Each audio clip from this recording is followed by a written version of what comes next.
আজি আমাৰ ইয়াতে গোৰেশ্বৰৰ আমাৰ বাছ ষ্টেণ্ডৰ ওচৰত ডিবি মটৰ্ছ নামৰ এখন বিপণী তেওঁলোকে scooty DB Motors electric scooty বুলি কৈছে দোকানখনৰ নাম তেওঁলোকে আজি উদ্বোধন কৰিছে আৰু উদ্বোধক হিচাপে মোক আজি আমন্ত্ৰণ জনোৱাত মই আহিছোঁ আমাৰ দুগৰাকী প্ৰপ্ৰাইটাৰ নাৰ্জাৰী আৰু দেৱনাথ ডাঙৰীয়া দুয়োকে মোৰ ফালৰ পৰা শুভেচ্ছা জনাইছোঁ তেওঁলোক ভাল মডেলৰ আনক স্কুটি আজিকালি ইলেক্ট্ৰিক ভেহিকলছো ওলাইছে আৰু ইলেক্ট্ৰিক ভেহিকলছ যিহেতু গ্ৰীণ এনাৰ্জি পাছলৈ হয়তো তেওঁলোকে ইলেক্ট্ৰিক স্কুটি যেনেকুৱা হ'ব আমাৰ অঞ্চলটোৰ কাৰণে গ্ৰীণ এনাৰ্জি কৰিব পৰাকৈ মই আৰু অকণমান আগলৈ ভাবি পেলাই কথাটো কৰোঁ তেনেধৰণৰ প্ৰডাক্ট যাতে যেন ৰাখে শুভেচ্ছা জনাইছোঁ ভাল হওক আমাৰ গোৰেশ্বৰবাসী ৰাইজৰ অঞ্চলটোৰ মানে উন্নতি হওক তাকে মই শুভেচ্ছা জনাই আজি মই উদ্বোধন কৰিলোঁ ইয়াৰে थैंक यू दिनै आं बेहाय फैनानै गोजोननाय मोनदों जोंनि गरेस्वर टाउन ओनसोलनि सिङाव DNB मटर्स मुंनि मोनसे इलेक्ट्रिक स्कुटारनि शोरूम खुलिनो हादों ओनसोलनिनो सासे मोजां फालांगिरि बिथां प्रदीप बसुमतारीनि नाजानायाव आं गोजोननाय मोनदों जे जोंनि बे फिसा ओनसोलाव दिनै जोंहा जि आंखालनि सम बे आंखालनि समाव सुफुंनो हानाय बायदियै रायजो राजानि आंखालखौ सुफुंनो हानाय बायदियै मोनसे इलेक्ट्रिक मटर्स बा इलेक्ट्रिक स्कुटारनि शोरूम खुलिनो हादों बेवहाय आं गोजोननाय मोनदों जों सासे फालांगियारि गौथुमनि बिबानगिरि महरै बिथांनि इयुन गोजोनखौ आं हामलायदों आरो रायजोफोरखौ आं खावलायदों जे दिनैनि समाव जोंहा बायदि बिथिङाव नोजोर होनानै गारिफोरखौ सालायनो गोनां जायो बे गारिया गिबियावनो मोनसे लिमिटेड स्पीडसिमल' खारनाय गारि आरो बेहाय कुनु धरनर साउन्ड पल्यूशन गैया बेनिफ्राय एयार पल्यूशन गैया थावनि गोनांथि गैया आरो लोगोसेयैनो बे जोंहा रेजिस्ट्रेशननिबो गोनां गैया बा इन्सुरेन्सनिबो गोनां गैया होननानै आं मोनथिनो मोनदों बे बेलायाव जोंनि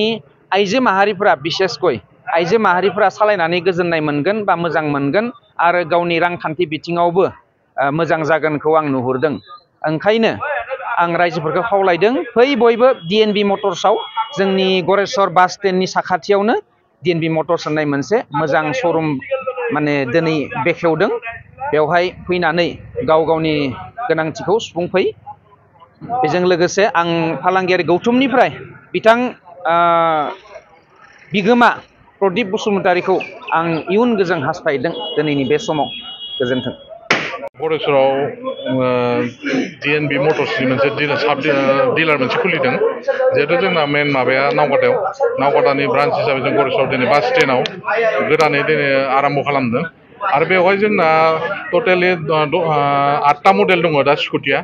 फार्स्ट मडेला जोंना लवेस्ट प्राइसआनो जाबाय 64,000 आरो जिहेतु पेट्रल स्कुटियाव दामा एसे बारा जायो बे हिसाबै जोंना एसे खम आरो रायजोआ जाहाथे सुबिदा हिसाबै जों माखासे मडेल लाबोबावदों आरो दा जोंना बे फाइनेन्सनिबो एभेलेबेल फाइनेन्सनि थाखाय टेनसन गैया आरो जों गंफ्रोमबो स्कुटिजों गंसे हेलमेट फ्रि होयो जेराव जाहाथे सलायनाय उसुबिदा जाया आरो जोंना बेटारि बेकआपआ जाबाय जितु 64,000 जों लवेस्ट मडेलाव फानो बे जाबाय 70 किल'मिटार खारगोन आरो खेबसे अन टाइम चार्जआव आरो चार्जआबो जोंना 3 घन्टासो होबानो जायो फार्स्ट टाइम 3 घन्टासो होयोबा 70 किल'मिटार खारगोन आरो बाखि 70 किल'मिटार खारनायनि उनावबो बायसान्स जुदि गारिया बहाबा बेटारि ल' चार्ज जाबाबो 1 बा 2 किल'मिटार खारनाय बेकआप थाफिनो आरो बे सुबिदाखौ जों होनाय जादों आरो फाइनेन्सआथ' ल' डाउन पेमेन्टआवनो जागोन ओमफ्राय फाइनेन्सनि थाखाय गासैबो बेहायनो जगाजग खालामनो हागोन आरो जेराव थांना RC आरो आधार कार्ड आरो पान कार्ड लाबोबानो जोंना फाइनेन्स एभेलेबेल आरो गरेस्वर बास स्टेन्डआव जोंना इन्सुरेन्स आरो लाइसेन्सनि माबाफोर दा जोंना माबाया स्पिडा खारथाया बे 25 किल'मिटारनि खमाव थायो नालाय ओंखायनो ल' स्पिडनि गोलैयो बे दा जोंना माबा नांथ'आ आरो बे RCनि गोनांथि गैया दा RC नाङा इन्सुरेन्सनिबो माबा गोनांथि गैया आरो जोंना बे फिउचार दंखायो जिहेतु सेन्ट्रेल लक थायो बे नोङो सालायनायाव बहाबा थाङोबाबो लाखिना दोनबा जुदि सेन्ट्रेल लक अफ खालामो गावनो साइरेन सोरबा हमोबा सोरबा नारोबा गारिया साइरेन होबाय थागोन आरो बे सुबिदाया दङ इन्सुरेन्स नांगोन ना बे गारिखौ सालायनो थाखाय इन्सुरेन्सनि दाबो बेबायदि प्रयजन जाथ'वाखै जिहेतु इन्डिया गभर्नमेन्टनिफ्राय दाबो बेबायदि माबा फैयाखै नम्स फैयाखै उनाव जुदि फैयोबा बेनि थाखाय उनाव प्रसेस खालामनाय जागोन आरो लाइसेन्सनिबो गोनांथि गैथ'वा खिन्थु थायोब्ला मोजां आरो हेलमेट लानाया गोनांथिथार मानोना गावनि सेफटिनि थाखाय हेलमेटआ नांथारगोन आरो गरेस्वर ओनसोलनि रायजो राजाखौ मा खावलायो गौरसन रायजो राजाखौ मोनसे दा खावलायदों आं खेबसे फैनानै नायफै भिजिट खालामफै जोंना गारिया मारै बा पेट्रल गारिया मारै जोंनि गारिया मारै बेखौ जों खेबसे नायनो बा जोंनाव बे माबानिबो थागोन टेस्ट ड्राइभनि थाखायबो गारि थागोन सलायना नायनो हागोन आरो